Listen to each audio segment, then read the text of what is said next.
Hello guys, welcome to my channel. We are reading the book Why Not Me? A Feeling of Millions by Anubhav Agarwal. I already uploaded the 21 chapter of this book. Click on the I button and watch it. This is the second part of the 22nd chapter. So let's start. She was going to make new friends, start her life from zero, and these people would be there in her life for the next 5 years. She was nervous about not making the right friends. Are you sure everything will be alright? Zoya texted. Zoya, I am with you always. If you ever face any difficulties, we will face them together. We will sort out all your problems together. Don't worry about it. Zoya would always calm down when I assured her that I had been there with her, for her, no matter what. You don't need to be there physically with a person to sort out their problems or issues. All you need to do is support them, and that's it. That support gives the other person enough strength to deal with the problems on their own. It was around 2 in the afternoon when Zoya texted me to tell me that she had reached Lucknow safely. I spoke to her for a while and she said that after she was done with her hostel work and was all settled, she would give me a call. After that phone call, I couldn't stop thinking about Zoya and how we might never have a future.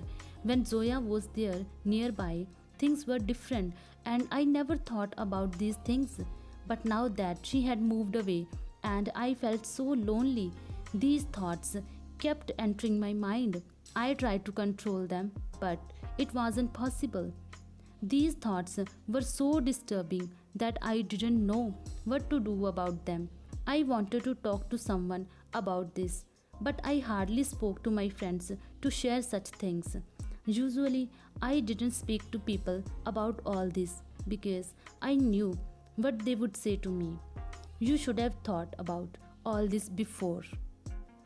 When these thoughts got out of control, I went off to Ankit's place. Ankit had just come back from his factory and was freshening up, so I waited outside his house. There was a stray dog near Ankit's house who would always come and play with me. He was there today as well. I petted him a little and took out a packet of biscuits I had brought to feed him. He got happy and started wagging his tail. He sat patiently and ate all the biscuits I gave him. We always forget that dogs are a part of our world and are as sensitive as we are. We are the ones who have to take care of them and feed them. They want nothing but our love and care. I have always loved dogs. I always wanted a dog, but Ma was scared of dogs. She didn't allow us to keep any kind of pet. That's why I could never have a dog of my own. But that didn't stop me from petting all the dogs in my area and near Ankit's house. Just as I was thinking about all the dogs who need love in the world, Ankit came out. Straight away, he taunted me. Oh wow, you finally realized that I am alive, Romeo? I started laughing and that pissed him off. Bro, can I tell you something? Ever since you have had a girlfriend in your life, you have forgotten all of us. You hardly even text me.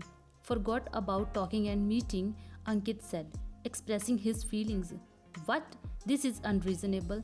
If I have a girlfriend, that doesn't mean that I have forgotten all of you, I protested. Bro, you think I haven't noticed anything? The day Zoya entered your life, you and your time have all been only hers. It's like we don't even exist for you. Dude, college has started and I moved to Bareilly. I have always been out of touch since I moved. It isn't sudden or because of Zoya. It's because life happened.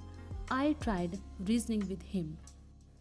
So this is the second part of the 22nd chapter. I will upload the next part soon. Hope you guys enjoyed the video. If you like, then let me know in the comment section below. Hit the like button and subscribe to my channel.